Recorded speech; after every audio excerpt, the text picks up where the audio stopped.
A long time ago, in a sound studio, one bus from home, two scruffy-looking nerf herders talk about movies and call it work.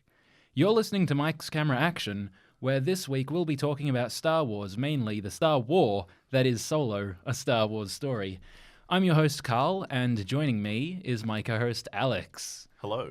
How are you, Alex? Yeah, not too bad, not too bad. All right, so Alex, what makes you qualified to talk about movies, buddy? I have a media degree somehow.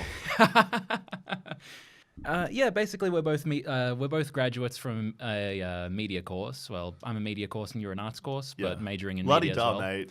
Doesn't matter. And we both love talking about movies, whether good, bad, in between, doesn't matter. Like Mostly bad and in between for me. Bit of good sprinkled here and there, but I do love me a bad film. And that is what we're going to be. Well, not that we're talking. And that's the thing. This podcast isn't about us talking about bad movies. It's not about bad-mouthing movies. We're here to celebrate movies. I mean, like, we're going to probably talk about, like, films so bad that they become good again. Yeah, absolutely. Throughout the run of this show, and we've got the first 10 episodes lined up, we're going to be covering a whole bunch of episodes. There's going to be, we're going to have guests coming on talking about their favorite movies. Stay tuned. At the end of this episode, we'll talk about what's coming up next. But for now, we're going to be talking Star Wars. So, Alex? So, yeah, we're talking about Solo, a Star Wars story. Yeah. Sorry. It's the first real flop for the Star Wars franchise, in terms of box office. Yeah, no one has gone and seen this movie. Like, it's doing very poorly at the cinema. Disney decided to compete with itself by putting it so close to the release of Marvel's Infinity War. I think there's a few factors contributing to it. I felt like it was really poorly marketed. Oh, yeah. Like, so far it's been since The Force Awakens came out, we've had a Star Wars movie every December, where we had The Force Awakens, then we had Rogue One, then we had Last Jedi. And it's only been 5 months since The Last Jedi? Yeah, it's not even 6 months since we saw Last Jedi. Yeah, Last Jedi came to the end of its theatrical run, which was in, maybe March? Yeah, maybe if... I'd like to say February. I'd like not to say that it lasted that long, but it could have been March. It was in theaters for a few months, and then we didn't get any trailers or anything. I just remember maybe in March being like, we're 2 months out from a Star Wars movie. Yeah. And there's been nothing on it. There was no trailers. There was a poster. We had a name. Yeah, I think a lot of that was due to production issues. Yeah. Especially because they hired Lord and Miller who directed the Lego movie, who then got the sack and then replaced him with Ron Howard. And so I feel like a lot of that contributed, considering... I think it was only until late December or something they were still doing reshoots or something ridiculous. Damn. It was a ridiculous thing that they were like, oh, we're going to get it out now. And so the amount of reshoots they did was just insane. And it still stumps me why they'd put it out in May. Not just because they're putting it out so close to the last Star Wars movie, The Last Jedi, but also because they're putting it out, it's 2 weeks away from Infinity War, which is also a Disney property and the most anticipated movie in 5 years. I've been anticipating Infinity War for a decade. Yeah, I've been waiting for I've been sitting here going, oh, we're going to get Infinity War someday since the first Avengers movie. Yeah. So to put out here's an anthology movie that no one asked for. No one really asked for, Han Solo's origin story. I know every Star Wars movie before this. I mean, I can't speak for every Star Wars movie because obviously the original trilogy is something I grew up having. That was there the whole time. The prequels came out when I was, very young. And so when The Force Awakens was announced, that was a huge thing. And I remember being super excited, every day, just being oh, we're getting a new Star Wars movie this year, up until it came out. And I really enjoyed The Force Awakens. I did too. I saw The Force Awakens 3 times in 11 days. So, every, second day, I was like, I'm going to go see Star Wars again. Or, my friend was like, hey, you want to go see Star Wars? I was like, yeah, sure, let's go see Star Wars. And I know The Force Awakens has gotten a lot of crap for being, very close in a lot of ideas to A New Hope. I still maintain that was the perfect idea for it, though. Exactly. I still think that is... Making a Star Wars movie for the first time in this many years, it just makes sense that you would do it that way. To me, it still felt like a complete story. There's a few things I'm not thrilled about with the sequel trilogy. I'm not a big fan of the way they've sort of shown off, but it didn't actually end happily ever after. Yeah. It just got worse. Things are bad for the characters again. That doesn't thrill me. Yeah, especially because there's no build-up. Where'd the First Order come from? Exactly. There's a lot of these unanswered questions that don't make a lot of sense. If they'd made that into an anthology film, I would have frothed it so hard. Oh, I'd want that. Putting in a film where we could get a Snoke anthology movie film. To be hey, here's how the First Order was founded and how it built up and how we've gotten to this point where we're at in I think they don't want to step on anyone's toes in terms of what happens with the sequels though. Yeah, I get that. Because like it feels like they're obviously not planned out too well. It'd be nice to at least get some closure on that, because I just feel like at the moment, like it feels to me like there isn't even an answer. Like these scripts have been put together by J.J. Abrams and then Rian Johnson. They haven't actually they've got all these questions, but they don't have answers. That was the thing that got me the most though when it came to The Last Jedi.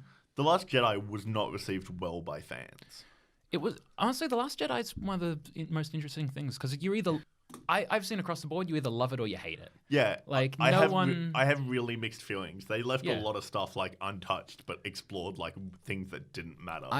I mean, yeah, we can touch on this a little. Like, we're here to talk about Solo. Trust me, guys. Just hang around. We'll talk about Solo eventually. But what I mean is the fact that by releasing Solo so close to that, you didn't let people forget it. No.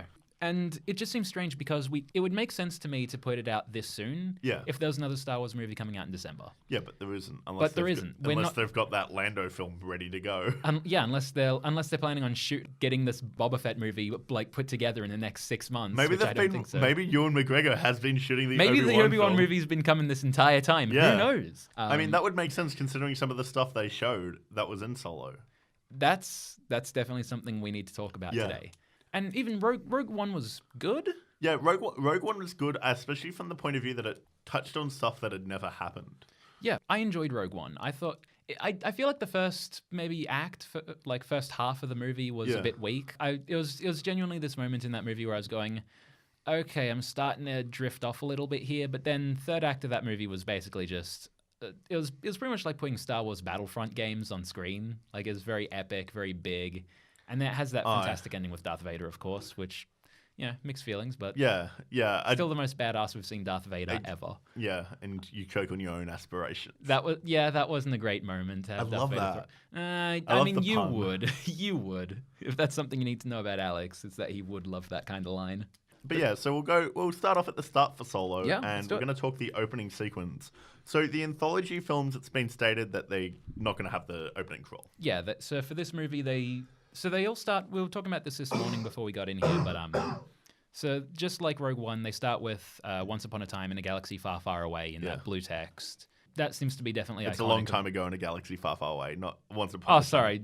Yes, they start off with "A Long Time Ago in a Galaxy Far, Far Away," and then it goes in, and then in obviously 8 major Star Wars movies, you then have the opening crawl catching you up on the events between movies. You know, the big yellow text that you're like, the most iconic. Let's read this essay. Opening thing in cinema. Everyone knows it. Everyone's seen it. Everyone's done it. It's a little bit of lazy storytelling, but a little bit. But like when it comes to A New Hope, you had to build an entire world, and you can only really do that in like 10 seconds. And then that's kind of become iconic. Like, everyone just expects that. But so this movie does something that Rogue One doesn't, where Rogue One goes straight. We've had 2 anthology movies, this and Rogue One. So Rogue One just starts us off where we get the galaxy far, far away, and then it cuts into the action, doesn't it? Where it's like space, planet. Yeah, that kind of thing. It cuts into like the whole.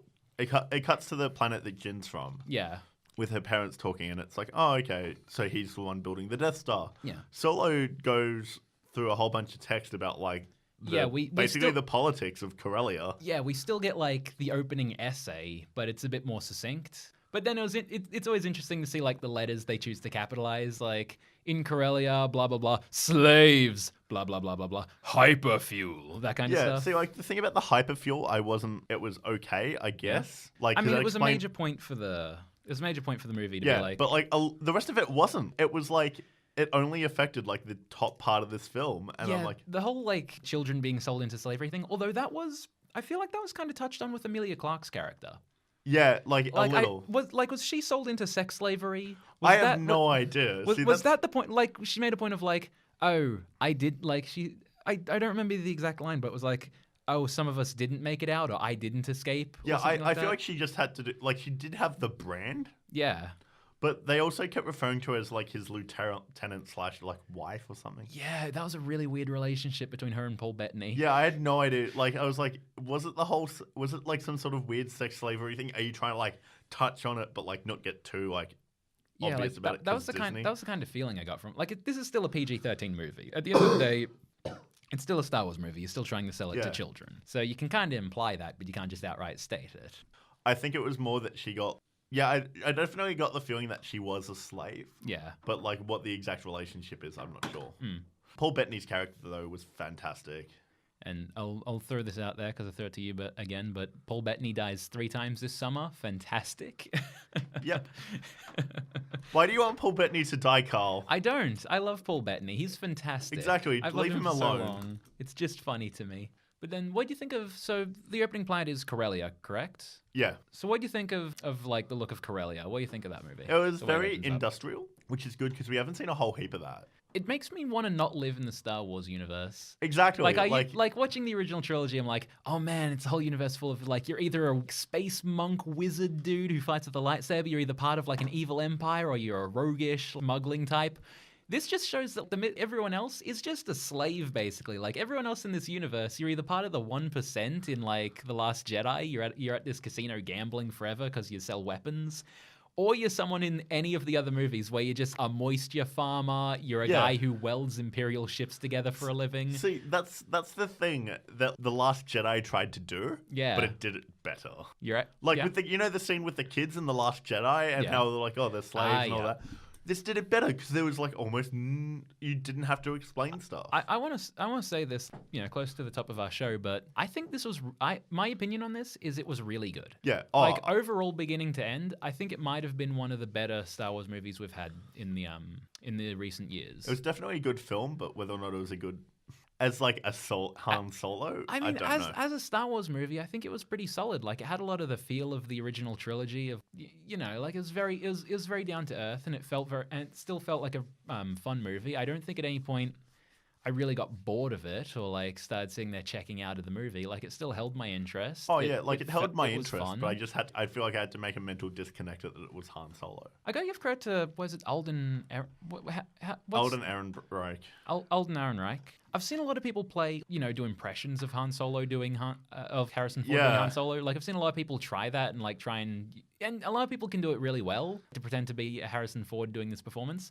But I gotta give him credit for not doing that. Yeah. I gotta give him credit for at least making the role his. Yeah, because you can't have the Harrison Ford Han Solo. No, and even then he's a different person. You're not who you are in 20 years, so why would Han Solo be that? Yeah. I don't think it's 20 years. I think it's only something... It's not super long. I only thought it was... See, like, the issue is that, like, one, it's not super clear, because, like, in the film, they talk about they're building the rebellion. By the time Rogue One happens, the rebellion is built. Yeah, it's But, well like, underway. it's got to be, like, decade. Because, like, you got to remember... At least 10 years. You've got to remember, though, Luke is, like, what, 18 at the start of A New Hope? Something like that, yeah. So there's 18 years between End of Revenge of the Sith and A New Hope. And in that time, Solo takes place probably closer to Revenge of the Sith than it does. It's so strange to me. Like, I feel like there's a lot more time in between. Yeah. It feels like the original trilogy is so far away from the prequel movies where it's like people have forgotten about the Jedi, where they're so huge in like Revenge of the Sith. I think part of that's explained in like the extended universe where it's pointed out that the Emperor's been hunting down every single person he can. Fair enough. And like even remember in like Rogue One, there were the Jedi monks at the Temple of Jeddah. Mongols, yeah. And like they were like, what? They were like, what's a kyber crystal? Turns out you can build lasers with it, and that's about it. That's all the Death Star is. It's a giant lightsaber that just hits planets with a big lightsaber beam. We've made a sword cannon. Oh man. Oh man. You just get like 5 lightsabers, point them in, and you just get just get one big lightsaber. Is this how it works? Or? Yeah, that's how they defeat the evil empire for good. Is 4 Jedi will point their lightsabers together and form one big beam and just obliterate the Sith for some reason. Please do. No, you need to bring balance to the Force. You need both. Anyone who says otherwise is lying. All right, 2 blue, 2 red lightsabers. Just put them all together. But yeah, like so the opening sequence, like it did a lot for me. It built the Star Wars universe. Yeah. The one thing I also found interesting was like in the whole like Corellia sequence is the Imperial March is actually canon. Yeah, John Williams is like canon in the Star Wars universe. Like there's the advertisement to join the Empire, and you just hear dun dun dun dun dun dun. But it's like kind of played in like a major key, like or a minor key. Or like some sort of tinny way because it's coming out of that speaker. Yeah, like it comes across a bit more positive and a bit more like, we're the friendly Empire. Yeah. You should join us instead of like that ominous, like terrifying. That's Darth Vader. And the fact that Han Solo joined the Empire. Yeah, I mean, I think that might be an actual thing that happened in the extended universe at some point. Like they's a member of the Empire. Actually, as a side note, those battle scenes is what I want a Battlefront game to be. That battle scene that comes up like the moment he joins the Empire is so amazing. Like you think he's going to become a stormtrooper or something, but he's dirty. Just a grunt. It's muddy. It's filthy. It's the hell that war is. It's almost like it's like a PG-13 sci-fi version of like the Omaha beach landing in Saving Private Ryan. Like it's just like so boots on the ground. You can't see anything. There's laser blaster fire coming from everywhere. There's like, the ATSTs and it's like, oh my god, this is like I would not want to be a part of this Star War. Please leave me out of it. And like it's barely recognizable that they've Imperial troops because like you think of Imperial troops and the white gleaming armor. Yeah. But they don't even have that. They have like the vest and long coats. It looks much more like a World War I film. Yeah. If someone had told me, oh, here's a World War I film and they're just shooting lasers, I'd be like, wait. Sounds cool. Is this no Cloverfield movie? Yeah. Whereas like, and that's where you like meet Woody Harrelson's character. Who I gotta point out, like the moment where he points out like, oh, you've got like blaster wounds in your armor. Clearly, you either heal really fast or you stole that armor. I thought that was really cool. Like to introduce like my favorite bit was like, who's in charge now? You are captain, and he laughs. Yeah, and I was like, what's going on here? Is he like some sort of renegade? And then he turns out to just straight up be. Yeah, I was like, that's interesting. Like, I mean, I've seen the promotional stuff of this movie. I was like, it's interesting that, you've got these two roguish types joining the Empire and then going off and doing heists together. Oh, wait, he's already, like heisting himself. Yeah, and then you've got like all that going on. It's just wild. And then like you meet Chewie in like the same sequence, and I feel like that part of me feels that like that was just to get the plot moving. You meet Chewie. And that's like, they're together now. That's all you need. Yeah, I mean, they did well of putting them together. I admit that. Although, can I just say, Chewie ate people. Yeah. Absolutely. They were feeding Han to the Beast. Yeah, they were feeding people to Chewie. And there were plenty of corpses down there already. Yeah. Chewie was eating people. I don't know how long he'd been down there, but Chewbacca's eaten people. I mean, to be fair... And Imperial prisoners as well. Like, I get it. You gotta eat. But let's not take away from the fact that Chewie's a man-eater. Make you work hard. But yeah, so that was the weirdest. That was interesting as well. But like, part of me was like a bit bothered that they put them all in the same thing. But like, whatever. It got the story moving. I mean, going into this, all the party was together, so you could go into the adventure. You gotta go right in. You gotta sort of throw yourself right off the deep end. And even then, this is like. I mean, what's the runtime on this movie? Like, 135 minutes. 135 minutes? So it's a little bit over 2 hours. Like, this still happens. It's still pretty early on in the movie. Like, it still takes a little while to get there. Like, maybe this is about 15, 20 minutes in. Yeah, maybe half an hour at most. Yeah. Because sometimes Star Wars films, like, the flow is always inconsistent. Although I gotta say, my least favorite part of this movie is in that moment with the Imperial March. Where we get Han Solo's name. Oh yeah, that was bad. That was so early on into the movie, and that was the kind of point where I was going into this expecting it to be kind of crap. Yeah, like I was not expecting much from this movie, and maybe that's why I was so pleasantly surprised. But that moment where like this Imperial officer just goes, "Oh, you don't have any people.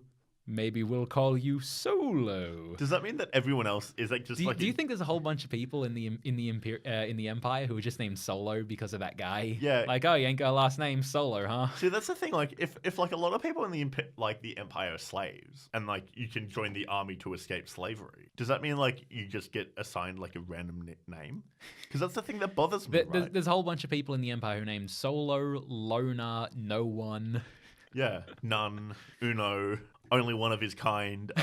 Only one of his kind. Mint edition. Unique. Actually, that also... But I think that pulls out the interesting dichotomy between, like, stormtroopers and non-stormtroopers. Yeah. Because I'm pretty sure stormtroopers are kidnapped from birth or something. I think all stormtroopers are also, like, supposed to be kind of more elite than just your grunt work kind of people. But even then, they kind of seemed a bit grunty in the original trilogy. It's a bit like... Like, you've just got stormtroopers pulling guard duty for, like, Mos Eisley kind of things. Yeah, it's really inconsistent. But, like, I suppose they're not, like... At the same time, this is, like, the early days of the Empire. Yeah. Like, this is still not too... This is probably not too long after Revenge of the Sith, like you pointed out. Yeah, I feel like the stormtroopers maybe, like, were in that bridging point when they've got the clone troopers in their, like, bright white armor. And then they've also got, like, they're working towards the stormtroopers still, that kind of thing. Yeah, I think you're right. I think that's sort of the period where it takes. But also, I'd like to point out the shower scene between Chewbacca and Han Solo was nowhere near as long as it should have been. Oh, if only we could get a 2.5 hour version of that. Oh my, oh. Does Chewbacca have a sense of like what nakedness is, or the guy doesn't wear pants, Alex? Okay, he doesn't wear pants. He doesn't. Why doesn't he wear? He wears pants? a bandolier. Does that cover his junk, or do Wookiees have junk?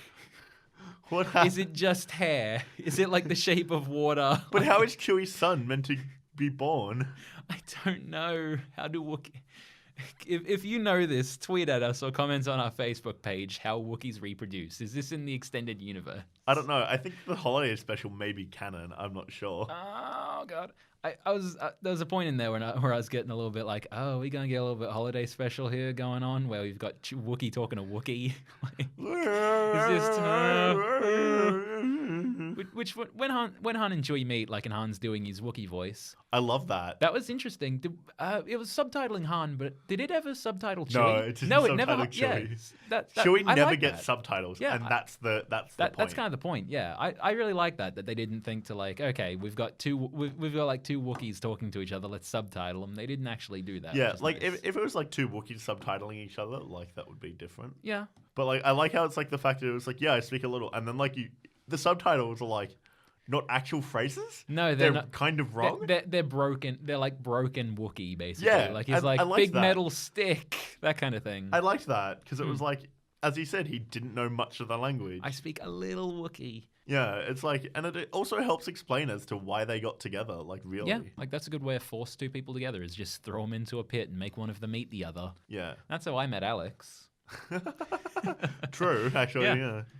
I escaped alive. We took down the huge metal pole. Yeah, we took down the huge metal stick and Not before you got one of my arms though, so yeah, but at least now you rock that vest a little better. Yeah. Actually, speaking of vests and arms, what did you think of Chewbacca like straight up ripping a dude's arms off, like ruining that disguise? Yeah. Yeah, that was like it falls into like the whole thing about like it kept trying to reference the old films. It referenced everything. I figured going into this that they would be trying to cover all of the events of Han Solo's life that we've heard about or have been referenced in any way, and they've covered almost everything. Like they covered how he got his blaster, they covered how he got the Millennium Falcon, how he met Lando and then cheated Lando for it. Yeah, the game of Sabacc. We got the Kessel Run. We got Han and Chewie going off to work for Jabba the Hutt, which is referenced in New Hope. It's the whole reason why he's on Tatooine. Yeah, while he's on Tatooine and then trying to get away. Yeah, like you had like all kinds of references. You had the board game being played. Yeah, you had losing again. Yeah, to let the Wookiee win. Let the Wookiee win. You had like the costume from that Lando wore in like episode 6 reappears, but Woody Harrelson's wearing it, and it was like there was a lot of subtle stuff like that. Yeah, like how I didn't realize it until like I saw like a meme on the internet. Where it points out that like when C-3PO interacts with the Millennium Falcon, it's like that's a weird dialect. I really like that though. Yeah, I liked the Robo Revolution. Yeah, so L3 just starting up an entire revolution. What do you want? Equal rights for robots? Yeah. Although that said, if Lando put L3 into the Millennium Falcon. And then she's still in there when in Empire Strikes Back when C-3PO's interfacing with it. Does that mean Lando didn't just like gamble away his ship, but he gambled away his best friend? And one-time lover, apparently. Yeah, it works. Yeah, that was a weird line where it was just like it works, and like Kira's just like, what? Huh? How? Do go on. One of the most interesting things that I liked was that it kind of the film though acted as a bridge. Yeah. Not only between the old ones, but the prequels. Yeah. In that you had Darth Maul. So it also acts as a bridge between like the animated TV series that they're making. There's actually I was reading around afterwards, and I'm not very familiar with Rogue One. I've seen a little bit of the Clone Wars, but not a lot. Like my experience with Star Wars is very much like the movies, back to front, that kind of stuff. So they referenced a lot to do with Rebels. Like they mentioned one of the characters from Rebels, how Woody Harrelson's character killed her off at one point. Like, I didn't kill her. I'm pretty sure the fall killed her. I just pushed her out the window. Yeah, Aura Singh is from Clone Wars. Yeah, she's the bounty hunter with an antenna in her head. Okay. That allows her to be force sensitive or something. Yeah, it's a weird thing. I mean, it's Star Wars. It's all weird things. They at one point, like very early on, and like I caught this on super early, and I think Alex, you even noticed it, where they mentioned Bosk, and I was like, oh yes, they referenced my boy Bosk. Yeah, they Where's my IG-88 movie? I feel like they kept trying to make it seem like it was all intertwined. There was definitely an attempt to do that, which makes sense. Like, it's a bit of a balancing act. Like, you can... The problem is the more you reference, like, other characters, the sort of... like, I've heard a lot of this way, the more you reference that, the shallower it gets. Yeah. Like, if everyone seems to know everyone, then do we really have, like, this huge galaxy, or are we just seeing, like, a small circle of people in it? Yeah, because that makes less sense. It's like how the films keep following Skywalkers. Yeah. I mean, Skywalkers are important, you know? Yeah. Like... You got that going... And, like, the whole Darth Maul thing, I'm like, what are they doing with that? Because, like, Darth Maul's been killed off in, like, Rebels. Yeah, Darth Maul has died in Star Wars Rebels. So that's in that TV show, killed off by Obi-Wan. Yeah, and it's like, are they going to, like, make that but live action? That's the thing that throws me off the most, is Obi-Wan is a character, and once again, I'm not familiar with Star Wars Rebels that much. I've been trying to like read up about this. Is Darth Maul the big bad in like that trilogy? I don't know if he's the big bad. I think he comes up a few times. Like, he shows up in a couple of scenes. Yeah. And basically, like, his whole shtick in the Clone Wars and in Rebels is he's hunting Obi-Wan. Yeah, like, his revenge. He wants his revenge. I was talking about, like, you know how, like, Rian Johnson's making that new trilogy. Yeah. Is that a Darth Maul film? It's like, is that what it is? That's the thing that throws me off the most about Darth Maul appearing at the end of this movie is. One, is he still counted as a Sith? And if so, like, what's the deal with the rule of two whole thing? Like, we've got at this point in the movie, we've got in the universe, we've got Darth Maul, we've got the Emperor, and we've got Darth Vader. Yeah, and not including like any of Darth Vader's apprentices, like bloody. But they're not canon in the movies, at least. I think like some of them might be the canon Force Unleashed now. Isn't canon. I think some of them might be canon now. Like, there's a whole mess. I think because they remade, because there's the Darth Vader comic book and all that's canon. Okay. But I'm not sure what's in it because I haven't read it for a while. It makes me feel like this is kind of like. So we're gonna have an episode later on in the season about cinematic universes, but I'll touch on it now. Where this movie in particular made me feel the most like if they want to do a Star Wars cinematic universe, they have the groundwork for it now. Yeah. Where they've brought back this character from the prequels. And, you know, like, I'm sitting here asking, okay, but where's he been for the past, 20... Where's he been in the span between, this movie and The Last Jedi? Yeah. So, naturally, you can't just have, the double lightsaber-wielding cool dude from the Phantom Menace be around and then be like, okay, where is he? What's he doing in this universe? So, I feel like, and he's at the top of...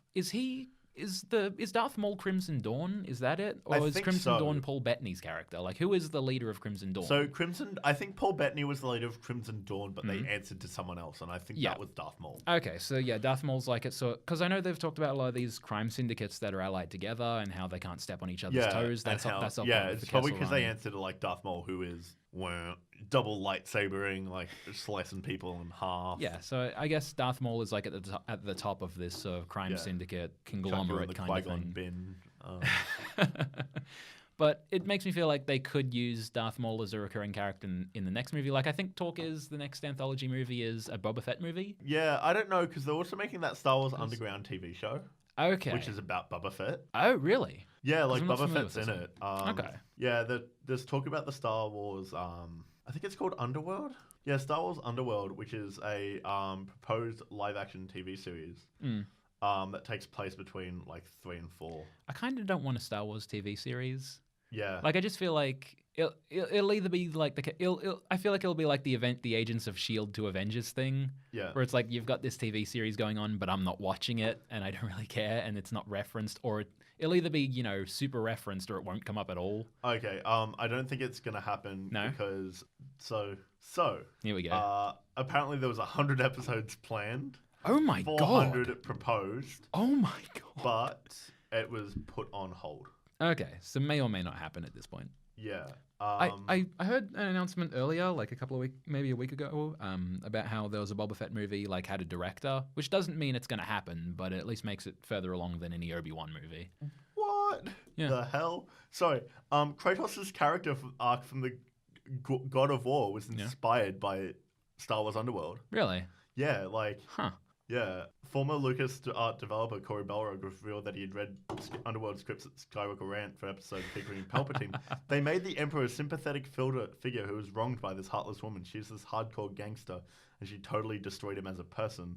I almost cried while reading this. This is the Emperor, the lightning out of the fingers Emperor. That's something magical. Okay, that could be an interesting series to see more of the Emperor in sort of a sympathetic way. So I don't think it's I don't think it's like, so Rogue One and Solo were both kind of episodes planned for Underworld. Okay. So like I don't think Underworld's happening, so there could be a Boba Fett film. Because it'd be interesting to see, like, I feel like you could do it at this point, like have Solo and have the actors from that, like Alden Ehrenreich, and have Han and Chewie appear in a Boba Fett movie, which takes place on Tatooine, and you've got Jabba the Hutt, and like it would be cool to see a Boba Fett movie and have it centered around him. Yeah. And make it that Han Solo is a character that comes up, and like it kind of acts as the sequel to this movie, and then make like sort of a prequel trilogy in sort of this anthology movie. That to me is what a cinematic universe should be, where characters come and go, and like it's just sort of like all these characters existing in the same world. But my thing is that if they'd made Star Wars,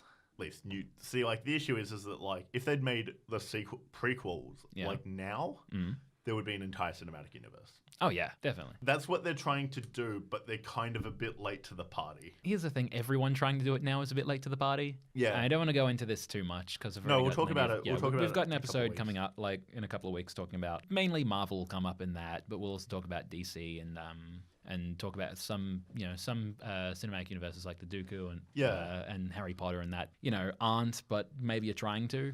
Yeah, that are trying to. Because it's important to know the difference between a series, which Star Wars is up to this point, and a cinematic universe, which is a bit more all-encompassing. But I figure if they're trying to build, like, with these prequel films, they're on the right track, I reckon. They could do it. But they just need to, like, intertwine it better. Yeah. Like, that's why I think they're trying to do a Lando film. Yeah. Because, like, I feel like someone else is going to, like, Boba Fett might rock up in a Lando film. That's true. But I feel like doing a Lando film mightn't intertwine too much with Solo at this point, since they kind of go... It's kind of implied that they're going to go their separate ways. Yeah, because I think in episode 5, he's like, oh, I haven't seen you since that game. Yeah, since the game.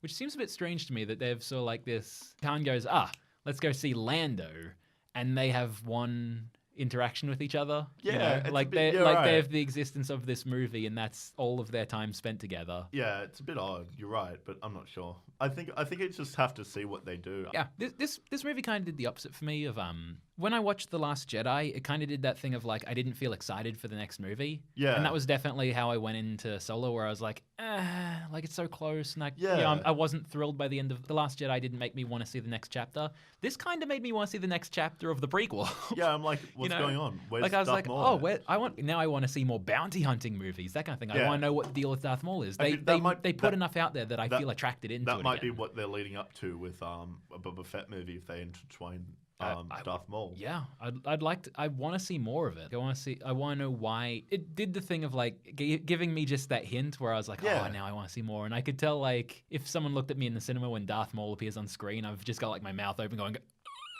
I was like, I knew Darth Maul was alive, but I was like, what the hell is he doing in a film? It was shocking to see him appear on screen. To me, that was like the boldest thing they could possibly do, of like just throwing Darth Maul on screen, being like, here you go, character you haven't seen since The Phantom Menace. He's alive. Yeah, here's a character you...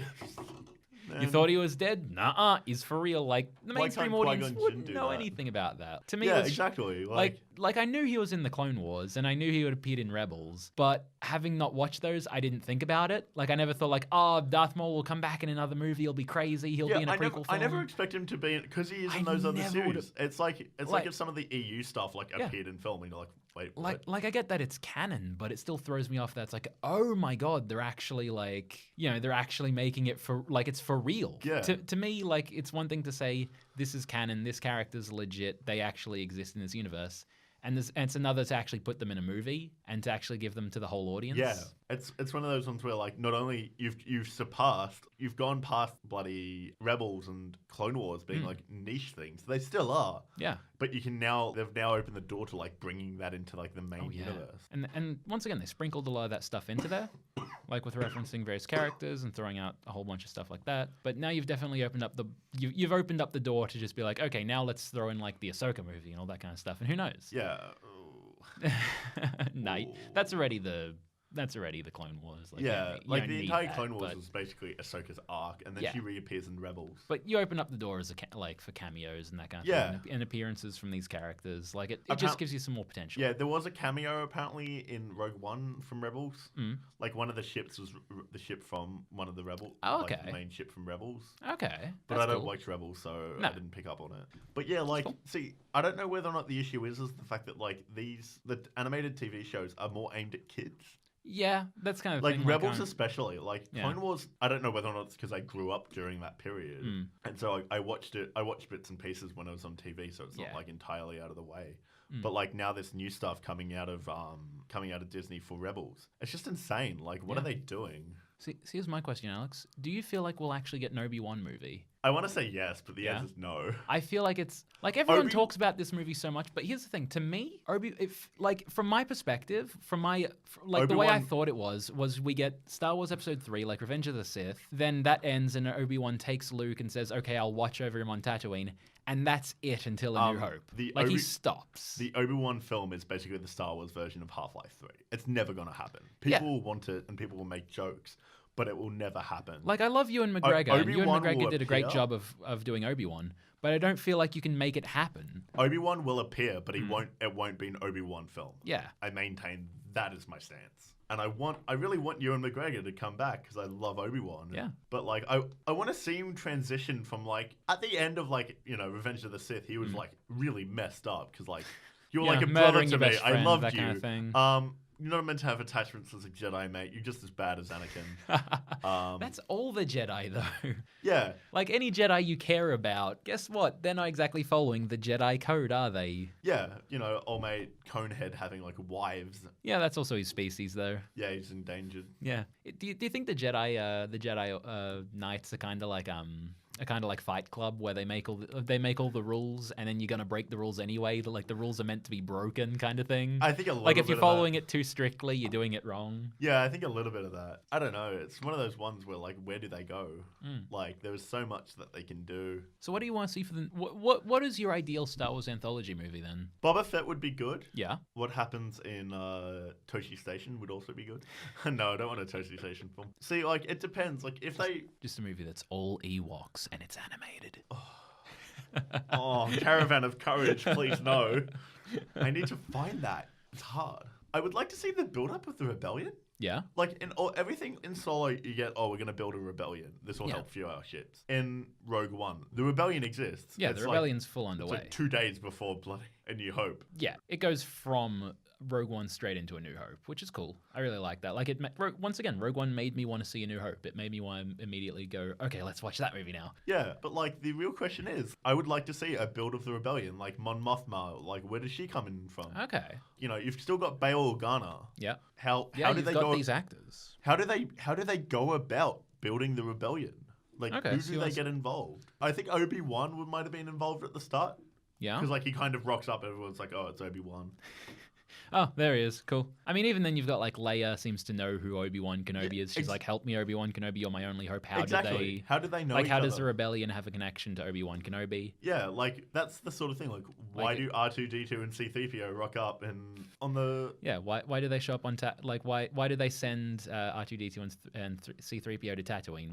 No. How did they end up on Leia's ship? True. Yeah. Like, why does she have them? Oh, isn't it Obi-Wan gives them over to Bail Organa? I think so. It could be. But like, 3. It's just one of those ones where like, I don't want a film that focuses like too heavy on like Leia. I don't want to move. No, not at all. I don't want to.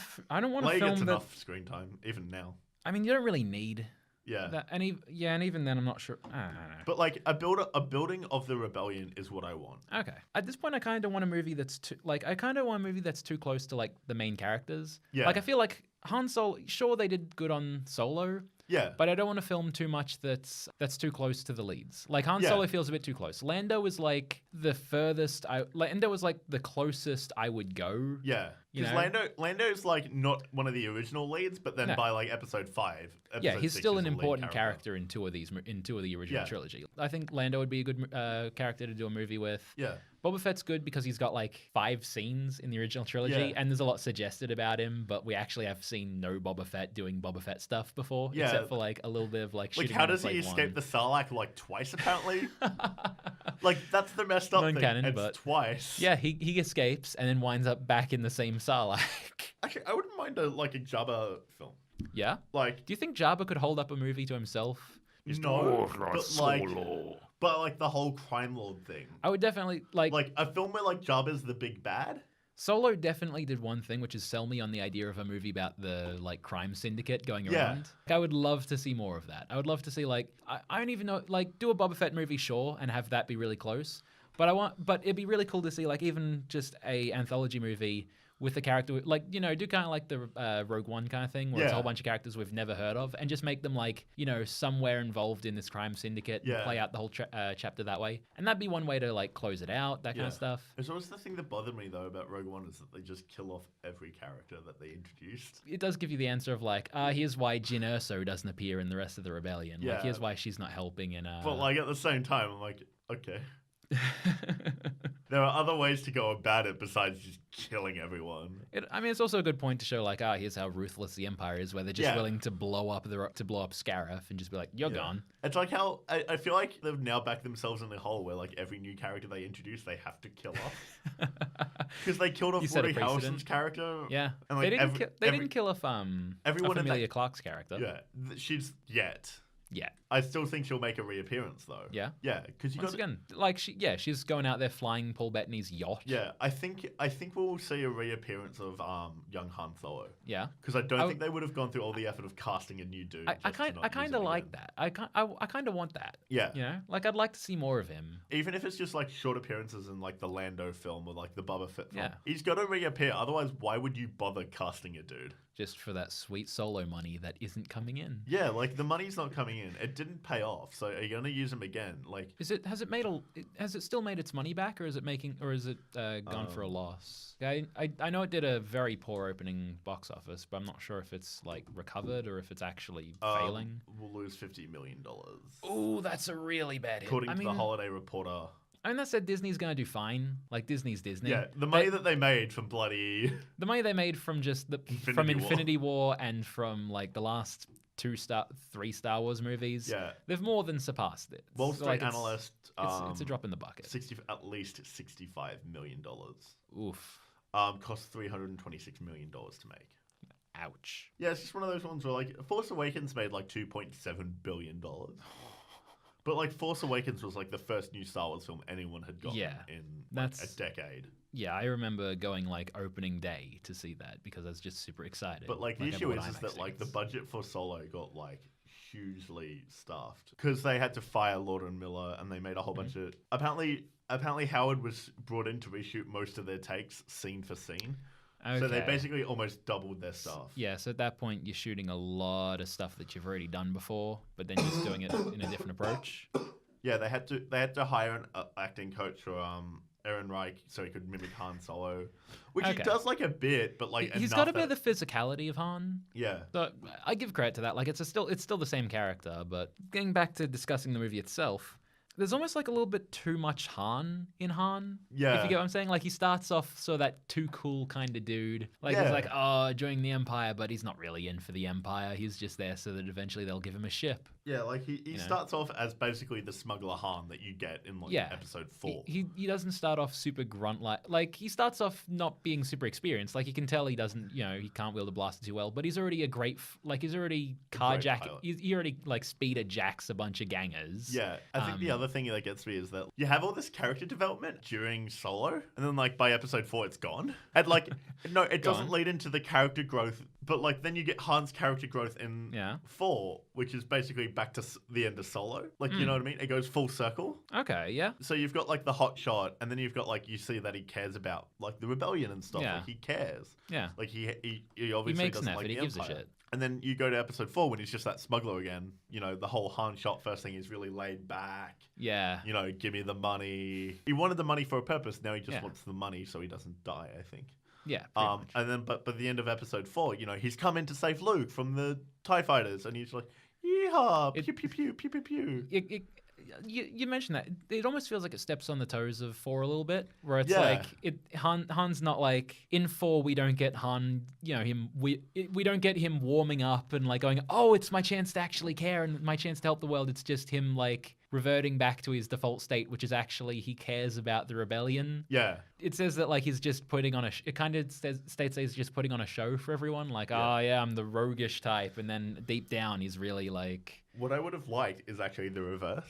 Yeah. So like Han start off super caring, super like friendly, and then have something happen that makes him a jaded rogue. At the end, you've got this cold Han who's like cocky and. And then, like, can't bring himself to care. And that fits into, like, the whole New Hope arc. I was really expecting Emilia Clarke to actually betray Han. Yeah. Like, when she pulls a weapon on Han, I'm like, perfect. Here we go. This is our chance to have, like, his first love just betray him and make him into the jaded, like, smuggler that he is today. And then she just kind of turns. It's the double cross. Yeah, and she turns around immediately, I suppose, the fact that she leaves is also one of the reasons why it sort of goes against him. Like, he sort of feels betrayed that way, but I feel like he also kind of expected that. Like, I was watching and he was like, yeah, she was going to do that, but he doesn't have to fight his way out of that room taking on the two of them. Yeah, he's got some backup there. Where which I get. It's a bit of justice in there of like her getting her revenge on Paul Bettany, his character. Crazy as I don't know. It's a bit of a mess, like really, like where the characters come in and where they go. Yeah, maybe we'll get some more of that with the next movie as they build their post prequel, still prequel, but sequel cinematic. They need to build more. I think they're trying to like. It's like they keep like going. Oh, it's like they're at the like Iron Man and Thor stage of building the MCU, where like you've got a lot of these solo films. Get it? But like you don't have like a proper thing yet. Yeah, it's like they haven't hit their Ragnarok yet. Yeah, you just need that Ragnarok and then everything will be delicioso. I don't know. It's just all crazy. Yeah. So your opinion, overall positive, but with a bit of mix? Overall positive. It was a really enjoyable film. It built the world. Yep. It still didn't like the whole Kessel Run thing. I was like, Here's the thing. So you were confused about what the Kessel Run meant and how it was supposed to be done in parsecs, which that's the original like complaint from people where it's like, the parsec is a measure of distance over time. So I think I figured that out. I think I have a theory on that. So with Kessel, it's surrounded by that giant maelstrom, right? This big like thundercloud, yeah? And so the only way in and out without flying through it is to go through that winding tunnel. Is that 20 parsecs? So I think the idea of the Kessel Run is it's instead of being a measure of the time you take to get out of Kessel, it's the distance you take to leave it. So instead of going through this winding tunnel that's however long in distance, it's taking the shortest route through the maelstrom. Yeah. So 12 parsecs is how far they flew through it. Yeah.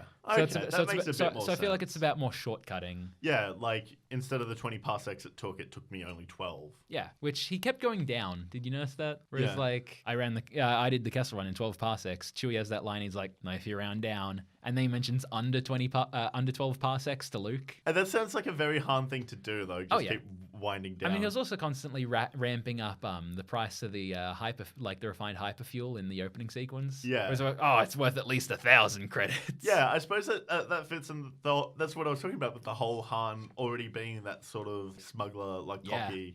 I suppose that's like how he grew up, though. But at the same time, I would have liked to see a caring Han that becomes jaded. Yeah, starts there and by the end of the series ends there. Yeah, rather than just like starts there and stays there. And I generally just don't like that. Speaking of the Kessel Run, what do you think of the giant Kraken fight in the middle of that? I mean, I liked it. Just seems strange that they have a giant we've never seen anything like that before. Just like, oh yeah, by the way, in space there's Krakens. There's just giant tentacle monsters out there. It was more that it wasn't so much that there's Krakens. It's more like they did mention that there's stuff that breathes space. Yeah. And then they run into stuff it. that breathes space. Yeah, and then they just run into it. I'm like, okie dokie, that was expected. Naturally, you go ahead, Ed. Can we continue now, please? All right, so Alex, would you like to tell us? So I asked you to pick out the movie that we're going to be watching next week. So would you like to tell us what your pick is? The pick is one of my favorite childhood films, and it is Willy Wonka and the Chocolate Factory. Oh, perfect. So that's the Gene Wilder as Willy Wonka. Yep. As Willy Wonka. Yep. Okay. Very good. Fantastic. So we're going to be watching that over the week, and we'd like all of you to join us and watch that as well. And then we're going to be coming back same time next week and checking out Willy Wonka and the Chocolate Factory for a full discussion of that. So stay tuned. Fun. Goodbye. See you all next week.